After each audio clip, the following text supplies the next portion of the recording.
Welcome to episode 18 of Traveling Science.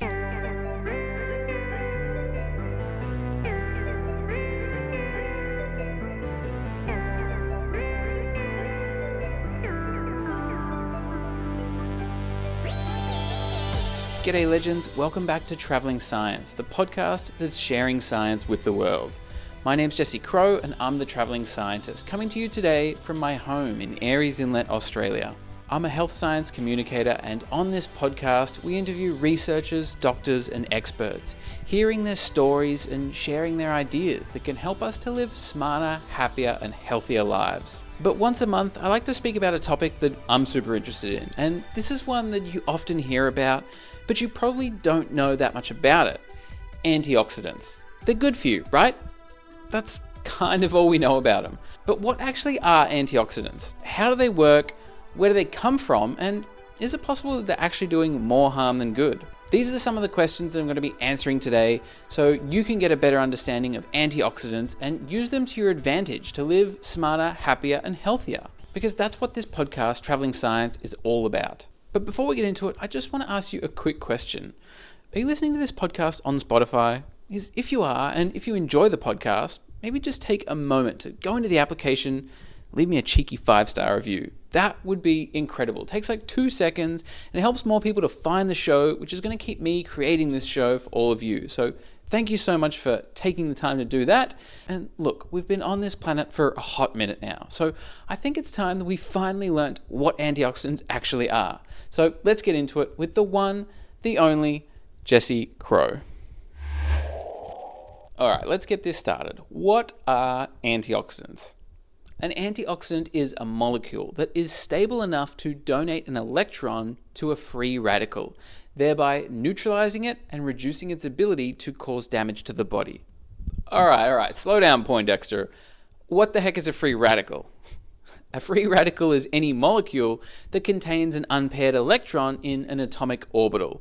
This makes it very unstable and very reactive. Now, I don't want to get deep into the chemistry here, but to put it simply, a molecule needs the right amount of electrons to be stable. So let's do this instead. Imagine your body is a temple. Inside that temple, there are many people. Those are the molecules in your body. And sometimes, some of these people will lose their lunch or their stabilizing electron. And when this happens, they get a little bit wild, a little bit crazy, a little bit radical. And as a result, they start running around inside the temple, breaking stuff, graffitiing the walls, kicking the shrines, burning the books, and pushing other people around, trying to steal their lunch. So this is chaos, right? But then a priest comes into the temple, and he's bought lunch to share. So the priest donates his lunch to these radical people, calming them down and stopping them from causing any trouble or chaos in your temple. In this metaphor, the priest is the antioxidant, donating his lunch or electron to the crazy people or free radicals to neutralize them and protect the temple or your body. But how do antioxidants actually work? Well, let me just say this. Calling something an antioxidant is kind of misleading. Antioxidant actually refers to the chemical property of a molecule. It's the ability of any molecule to act as a stable electron donor, or sometimes electron receiver, in order to prevent damage caused by free radicals. And there's actually many different substances that can be referred to as antioxidants. It's not just like one thing. Vitamin A can be an antioxidant. Vitamin C can be an antioxidant. Vitamin E can be an antioxidant. Glutathione, uric acid, and lycopene, these are all antioxidants. Omega-3, melatonin, and ubiquinol are all antioxidants that I've made individual YouTube videos about explaining their health benefits in the body. And I'll link those in the show notes just down below. And if you haven't checked out the Traveling Scientist YouTube channel, there's plenty of short, entertaining, and educational videos there about living smarter, happier, and healthier. But even certain elements like copper, zinc, and selenium can act as antioxidants. Polyphenols and flavonoids, these are all type of antioxidants that you can get from a healthy diet. See, the name antioxidant actually comes from the fact that oxidation is the process in which atoms or molecules lose their electrons. So those free radicals that are messing up your body, often, not always, but often they contain oxygen. And these oxygen-containing free radicals are known as reactive oxygen species because they cause oxidation. They are oxidants, and the damage that they cause is called oxidative stress. So an antioxidant is any molecule that can stabilize these reactive oxygen species, preventing oxidative stress. To put that another way, antioxidants prevent oxidation by inhibiting the oxidants. That's why they're called antioxidants. Does that make sense? Anyway, let's talk more about these oxidants, or free radicals. Where do they come from? Why are they so bad for us? But what's the deal? Well, free radicals form naturally in the body over time due to metabolic processes, things like energy formation, exercise, muscle synthesis, inflammation. All of the chemical reactions that are occurring in your body have byproducts, and free radicals often arise as a result of our bodies doing what they need to do to survive. So we're always going to have some level of free radicals within us. That is unavoidable. However, free radical production is also promoted by bad things like smoking, pollution, pesticides, radiation, highly processed foods, and alcohol. So the first thing that you can do to reduce oxidative stress in your body is to reduce your exposure to anything harmful in your environment that might be promoting free radical production. Stop smoking. Drink less alcohol. Protect yourself from the sun.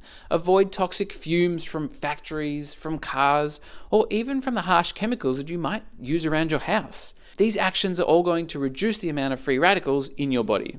Okay, so now we know where free radicals come from, but what do they do when they're left unchecked? Well, remember the disgruntled people in your temple, the ones who are running around, graffitiing the walls, kicking the shrines, and burning the books? Well, imagine that those walls are the proteins that make your body strong. Those shrines are the carbohydrates and lipids that keep your body functioning normally. And those books, that is the DNA that makes up who you are. Free radicals will damage all of these precious molecules in our bodies, and the resulting oxidative stress can lead to some serious health problems. So what is oxidative stress? Well, oxidative stress is the damage that is caused to your body when you have too many free radicals and not enough antioxidants. You have an imbalance promoting oxidative stress, which is associated with things like inflammation, muscle and tissue breakdown, organ damage, aging, arthritis, dermatitis, diabetes, heart disease, eye disease, neurodegenerative diseases, and even cancer. All of these health issues have been linked to some extent with oxidative stress, which is caused by an imbalance between free radicals and antioxidants.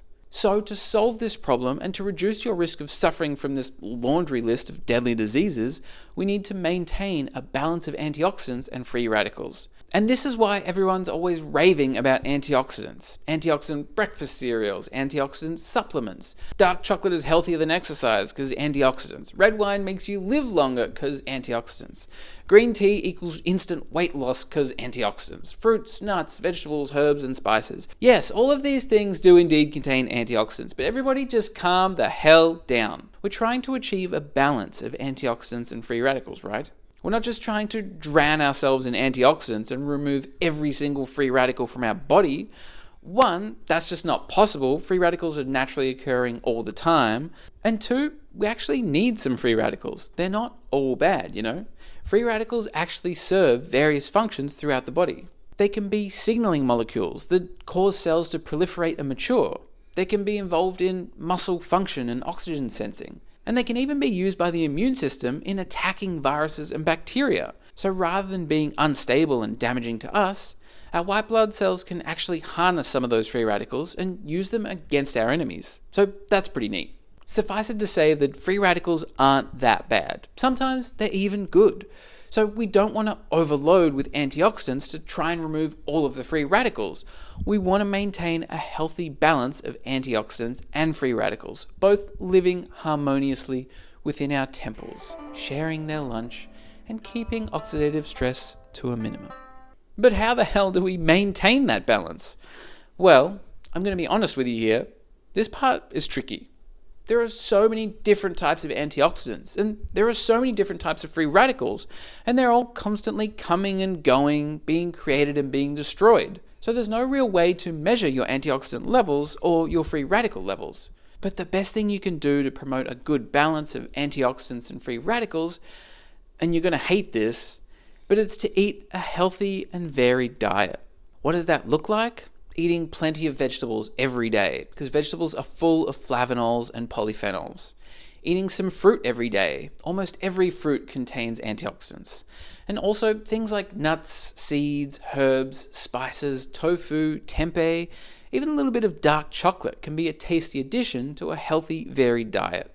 Also drink tea. Tea leaves are around 30% polyphenol antioxidants. Coffee also has some antioxidants, but not nearly as much as tea. Don't drink too much alcohol, and if you do, maybe just like a glass of red wine every now and then. Don't eat too much processed foods because they promote free radical production. And obviously, don't smoke. Just don't do it. And the most important thing about this diet is that it's varied. Different antioxidants act differently. They don't all work the same. And therefore, you need to get a variety of different antioxidants from a variety of different foods in order to have the biggest positive health impacts. You can't just be living off dark chocolate and blueberries and think that you're covered, because I'm sorry, but you're just not. But Jesse, what about antioxidant supplements? Surely if you take a vitamin A, vitamin C, and vitamin E tablet every day, or a multivitamin, or even an antioxidant boosting supplement, that should be enough, right? Well, no, it's not the same. For starters, that's boring as hell. I mean, why would you just want to pop a few pills every day? I mean, yeah, that's easy, but why wouldn't you just eat awesome, healthy, tasty food instead? It's much more effective and enjoyable. Furthermore, several studies have shown that eating a healthy and varied diet reduces your risk of suffering from a bunch of diseases, while simply taking antioxidant supplements makes no observable improvements. And in some cases, antioxidant supplementation actually increased people's risk of disease slightly. For example, beta-carotene. Studies involving over 90,000 people looked at supplementing with beta-carotene to treat cardiovascular disease, and they concluded that the harm caused by taking beta-carotene supplements outweighed the benefits. This antioxidant actually led to an increase in death from cardiovascular disease, as well as an increased risk of lung cancer. That's not to say that beta-carotene will give you lung cancer or kill you, but taking a high-dose beta-carotene supplement probably isn't the best way to get your antioxidants. On the other hand, a 2017 review of 95 different studies, totaling over 2 million participants, showed that people who ate more fruits and vegetables had a lower risk of cardiovascular disease and cancer. Now, that's a very general statement. Eating healthy makes you less likely to die, but it's true. Is it the antioxidants in this diet that are keeping people so damn healthy? Well, there's just no way to determine that. And it's probably the case that people who eat more fruits and vegetables are just a bit more health conscious. So they're probably doing some regular exercise. Maybe they don't drink too much alcohol or smoke. And also eating heaps of fruits and vegetables means less room for processed foods like bickies and chips. So in general, you should try to get most of your nutrients, including antioxidants, from your diet. You shouldn't need to resort to supplements unless you don't have access to a variety of foods because, you live on a desert island or you're dead broke. And if that was the case, then I don't know how you would get antioxidant supplements anyway. But it's possible that you could have some sort of gastrointestinal disorder and you can't digest certain foods. And if that's the case, I suppose a low-dose antioxidant supplement would probably be better than nothing. But in conclusion, free radicals exist in our body. They are unstable and they can lead to oxidative stress. Oxidative stress damages our bodies and our DNA, leading to various diseases. But antioxidants neutralize free radicals, preventing oxidative stress and boosting health. Free radicals are promoted by unhealthy things like junk food and chemicals, while antioxidants are promoted by more healthy things like fruits, vegetables, and green tea. And our aim is to maintain a healthy balance of antioxidants and free radicals. The best way to do that is by eating a healthy and varied diet, and antioxidant supplements are not the solution. In fact, sometimes they do more harm than good. So there you have it, legends. That's the latest research into antioxidants, and I hope this information helps you in the future. Don't waste your money on any multivitamins or antioxidant supplements or any product that boasts antioxidant boosting properties. Focus on food. What you put into your body is going to greatly affect how you feel. So feed yourself good, healthy foods, and you will live a long and healthy life. Thanks so much for listening today, legends. If you enjoy this podcast, make sure you're subscribed for more traveling science every single week, and follow Traveling Science on Instagram, where you can send in your listener questions. And feel free to check out travelingscientist.com to learn all about living a smarter, happier, and healthier life. Finally, if you stick around to the end of the episode, I always leave you with a little secret. This week's secret is that I will eat just about anything. There's one thing that I can't stand. It's canned tuna. That is disgusting. It smells so bad. I mean, what is it? Tuna steak is fine, but a can of tuna is awful. Like, what did they do with the tuna to make it that bad? I mean, have you ever opened a can of tuna for humans and a can of tuna, which is cat food? That's the same thing. I'm just saying. They look the same, they smell the same, they probably taste the same. So, if you're eating a can of tuna, you're pretty much eating cat food. Have you seen Seaspiracy? If you watch Seaspiracy, you will not want to eat canned tuna anymore. Think about all the dolphins you're killing. I'm sorry. Look, I will eat just about anything. Eyeballs, insects, testicles, whatever. I'll give it a go. But I can't do canned tuna. I can't do it. And also, I'm not a big fan of mayonnaise. But that's another story for another day. Anyway, thanks so much for listening, legends. I'll catch you all next Science Sunday. Cheers.